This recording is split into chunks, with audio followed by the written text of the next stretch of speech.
안녕하세요. 이현웅 변호사입니다. 변호사님, 안녕하세요. 예, 제가 아까 말씀을 들었는데 혹시 2억 원 빌려주시면서 뭐 차용증이나 이런 걸 받으셨나요? 아니요, 그런 거는 또 안 썼어요. 친구니까 안 썼나요? 그럼 뭐 네. 2억 원 빌려주시면서 도중에 뭐 상환받거나 이자를 받거나 이런 적도 없고요? 처음에는 예, 몇 번 받은 적은 있긴 하는데, 예. 그건 이제 어쨌든 제 계좌에 찍혀 있는데, 그거 5번이 안 되는 것 같아요. 그것도 얼마 되지도 이자는 얼마 않아요. 정도 줬어요, 이자는? 이자는 처음에 한 5천만 원 빌려줬을 때는 그때 한 3달 정도 들어왔는데, 뭐 얼마 정도 입금했어요? 세 차례에 걸쳐서 한 500만 원 정도? 이 정도밖에 입금이 합쳐서 안 500만 됐어요. 원 정도? 네네. 일단 이게 투자금인지 대여금인지 여부가 일단 중요한데 네. 내 친구들 간에 사실 믿고 빌려준 경우는 형사상 사기죄가 안 될 수도 있어요. 일단 그러니까 네. 예, 민사상 부분하고 형사상 부분을 분리해서 말씀드릴게요. 네. 일단 민사상은 투자금이라고 하면 투자약정서고 대여금이라면 차용증인데 둘 다 그런 걸 쓰신 적은 없기 때문에 의사해석에서 이걸 분리를 해야 돼요. 근데 네. 보면 이자로 어느 정도 금액들이 입금이 됐었다면 이거 대여금으로 주장하는 게 맞을 것 같고요.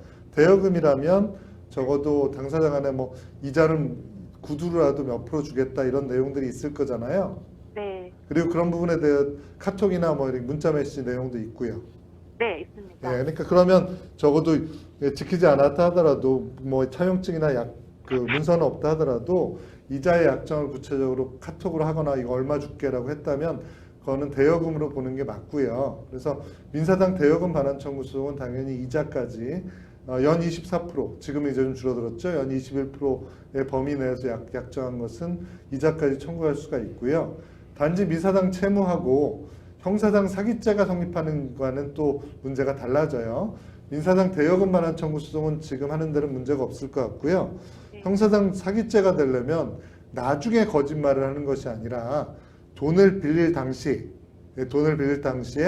자신의 변제 능력과 변제 의사에 대해서 기망행위 속여야 되거든요. 그래서 예를 들면 나 사업하는데 돈 좀 빌려줘 라고 그 말만 했다면, 그래서 내가 친구니까 믿고 돈을 빌려줬다 라고 한다면 사기죄가 성립하지 않을 가능성이 상당히 높아요. 근데 그게 아니라 뭐 그때 당시에 자기가 변제 능력이 뛰어나고 이거 잘 될 거고 뭐 내가 누가 어떤 사람이 보증도 쓰고 있고 뭐 이런 어떤 구체적인 거짓말을 해가지고 이런 부분에 대해서 돈을 빌렸다.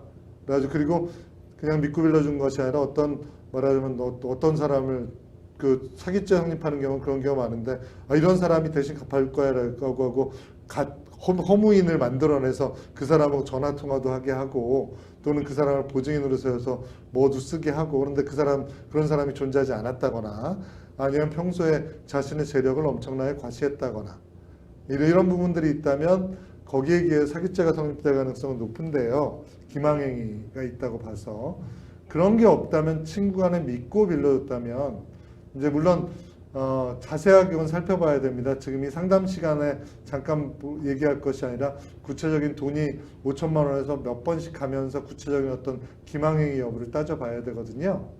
네. 그래서 5천만 원을 줄 때 또 추가로 얼마를 줄 때 그래서 그 총 2억 원을 통으로 따질 수도 있지만 한편으로는 5천만 원은 믿고 줬다 하더라도 이걸 안 줬을 때 이거 내가 돈 못 돌려받으면 어떡해, 이거 나 대출 받아 준 거야 라고 했다면 그래 뭐 내가 반드시 뭘 해서라도 이런 부분들 해가지고 구체적으로 너 이 돈은 갚아줄게 라고 얘기했다면 그 부분들이 기망행위가 되는 것이고요. 그래서 그것은 지금 저희가 예상된 상담 시간이 앞으로 한 6분 정도 남아 있는데 그 내에 그 부분들을 다 판단하기 힘들어요. 그렇지만 이제 민사상 대여금 반환 청구 소송을 판단할 때는 아까 말씀드린 대로 카톡 내용하고 그 이자 입금하고 또 이자를 약정한 내용 요거만 또 입금한 내역 이것만으로 충분히 민사상 대여금 반환 청구 소송은 가능합니다. 그렇지만 형사상 사기죄가 성립하는지 여부는 그것만 입금했다 여부가 아니라 돈을 구체로 입금하기 전에 어떻게 이 사람이 이걸 변제하겠다라는 확신을 주면서 또는 이것을 여기다가 또 화장품이 아니라 어떤 옷가게를 하면서 옷가게에 쓰지 않고 개인적으로 썼다. 용도를 다른 데 써버렸다. 또는 빚을 갚는 데 써버렸다. 이러면 또 사기죄가 되는 거예요. 네. 내가 옷가게에 투자한다 그러면서 돈을 추가로 이거 옷을 더 사와야 되는데 나한테 옷을 더 사와야 되니까 돈을 빌려줘라고 얘기했는데 이 돈을 나한테 받은 다음에 이 돈을 보니까 기존에 빚 갚는 데 써버렸다, 아니면 개인의 다른 데 용도로 써버렸다, 이러면 또 사기죄가 되는 거예요. 그래서 이거는 고소할 때 무조건 사기죄가 성립한다 안 한다를 무조건 판단할 수는 없고, 어쨌든 이 내가 몇 차례에 걸쳐서 넘어간 돈을 넘어갈 때 나를 속인 게 있는지, 구체적으로 돈이 건너가기 전에 돈을 건너가면서 용도를 거짓말한 것이 있는지, 또는 구체적으로 다른 내역에 대해서 거짓말한 부분이 있는지, 그런 것에 따라서 변제 의사와 변제 능력에 대한 기망행위가 있다고 보고요. 그래서 그런 것에 의해서 사기죄 성립 여부는 갈려집니다. 그래서 그것은 좀 더 좀 자세하게 여러 가지 부분들을 변호사하고 긴밀하게 이제 이후 몇 분간의 상담으로는 좀 부족할 것 같고요. 사기죄가 성립될 여지가 있는데 구체적으로 그 사람이 나한테 어떤 거짓말을 하고 어떤 용도로 이걸 쓰겠다라고 얘기했는지, 이 부분에 대해서 한번 쭉 정리해 보시고, 정리해 보신 다음에 거기에 의해서 변호사하고 직접 방문 상담을 통해서 사기죄 성립 여부를 좀 가려보시는 게 필요할 것 같아요. 아니, 그런데 제가 그 친구랑 예, 꽤 한 3년 정도 같이 살았는데요. 예, 그 친구가 이제 제가 이제 돈이 이렇게 저한테 빌리고 그러고 나서부터 그 친구가 월세를 내겠다고 했단 말이에요. 예, 근데 저는 그 월세를 내고 있는 줄 알았는데 알고 보니 보증금에서 그게 계속 까였던 거예요. 집주인한테 그렇게 얘기를 했나 봐요. 근데 그래도 그게 몇백만 원 되는데. 월세 상당액을 받았는데 그걸 따로따로 월세를 자기가 내겠다라고 한 거예요? 네네. 월세를 우리가 준 건 아니고. 월세 제가 준 건 아니고 본인이 내겠다고 했어요. 네. 이유는요? 왜냐하면 저도 그때 이제 누가 돈을 이렇게 빌려갔는데 나도 돈이 없다. 네, 네. 그래서 어떻게 해라도 너가 조금씩이라도 나한테 줘야 되지 않겠냐, 생활비라도. 예, 예. 그랬더니 자기가 월세를 내겠다고 했어요. 예. 근데 전 당연히 내고 있는 줄 알았는데 나중에 제가 거기서 이제 이사를 했는데 집 뺄 때 예. 알고 보니까 그게 집주인이 그때 돈을 그거는 몇 달- 민사상 손해배상이나 뭐 청구를 할 수는 있겠지만, 네. 내기로 했지만 어떤 상황 변경에서 못 냈다거나 이런 게 아니고, 그로 인해서 새로운 재물을 교부를 받았거나 이런 건 아니기 때문에 형사상 사기죄가 성립하거나 그러진 않습니다. 그러니까 민사상 채무불이행의 부분이고 민사소송의 부분이에요. 그걸 월세를 대신 내주겠다라고 해서 돈을 새로 받은 게 아니잖아요, 그죠? 네네. 예, 그거는 민사 문제지, 그건 형사 문제는 아닙니다. 그러면 제가 지금 그 친구가 저 연락을 안 받고 있지만 제가 어디 있는지는 알아요. 예, 그렇다면 제가 지금 그럼 경찰에 신고를 하는 게 맞는 걸까요? 경찰에 신고하기 전에 변호사하고 사기죄 성립 여부를 따져 보셔야 된다니까요.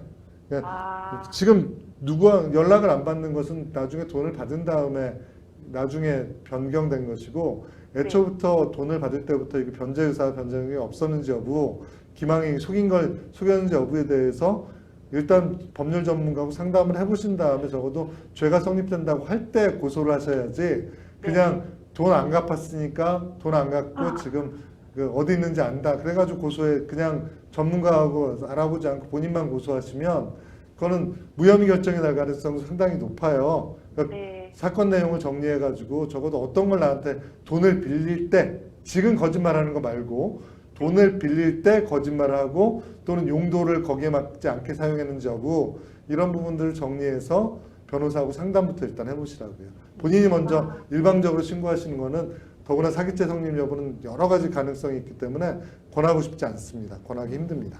일단 변호사님께서 말씀해주신 바에 따르면은 뭐 민사적으로 돈을 돌려받는 거는 사실 관련 뭐 증거라든지 메시지 오고 간 게 있다라고 말씀을 하시니까 그걸 토대로 해서 좀 대응을 하시는 게 필요할 것 같고요. 근데 이제 형사적으로 이제 신고하고 싶다라고 말씀을 하시니까 사기죄가 성립하는지 여부는 조금 언제 어떻게 돈이 오고 갔고 이런 것들을 토대로 사기죄가 성립하는지 먼저 검토를 좀 받는 게 필요해 보이신다라는 말씀을 해주셨습니다. 좀 잘 대응을 좀 이렇게 사실관계를 토대로 해서 상담을 받아보시고 좀 잘 대응을 하시는 게 필요해 보입니다.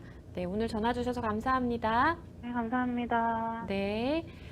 사실 이제 많은 분들이 내가 돈을 빌려줬다고 못 받으면 아 이거 난 사기당했다라고들 이제 말씀을 하시는데 변호사님께서도 이제 말씀을 해주셨지만 우리가 생각했을 때 이제 사기죄 성립하는 것과 일반적으로 이제 사기당했어라고 이렇게 말을 하는 것과 사실 좀 의미의 차이가 좀 있는 것 차이가 같아요. 있습니다. 네, 변호사님께서 좀 설명을 해주시죠. 네, 일단 우리나라에는 채무불이행죄, 돈을 빌렸는데 돈을 안 갚았다. 이 죄는 없어요. 민사상 소송을 하고 안 갚으면 강제집행을 하고 뭐 거기다 재산명시 신청을 하고 파산 신청을 하고 이렇게 또는 채무불이행자 명부등재 신청을 하고 이렇게 좀 제재하는 수단이 있을 뿐이죠. 그런데 사기죄는 사기죄가 되느냐 아니면 단순한 민사상 채무불이행이냐는 나중에 돈을 안 갚았다가 아니라 돈을 빌려갈 때 이 사람이 무엇을 속였느냐. 내가 믿고 내 친구한테 그냥 나 돈이 필요하는데 돈 좀 빌려줄래? 라고 했을 때 돈을 송금해줬다. 이거는 사기죄가 성립하지 않을 가능성이 무척 높습니다. 그 전에 상대방이 거짓말을 해야 돼요. 구체적인 기망행위가 있어야 되는데 야 지금 내가 아주 그 유망한 사업체가 있는데 이 사업체를 운영해서 급전이 필요하니까 구체적인 거짓말을 해야죠. 뭐 어떤 급전이 필요하니까 쓰고 10일 만에 줄게. 이자 10% 붙여서 줄게. 너 2천만 원 빌려주면 2,200만 원 주는데 이건 정 돈이 없으면 대출이라도 받아줘. 그런데 결국은 2천만 원 빌려가서 도박했다. 용도만 다른 데 써도 무조건 사기죄가 되는 거고요.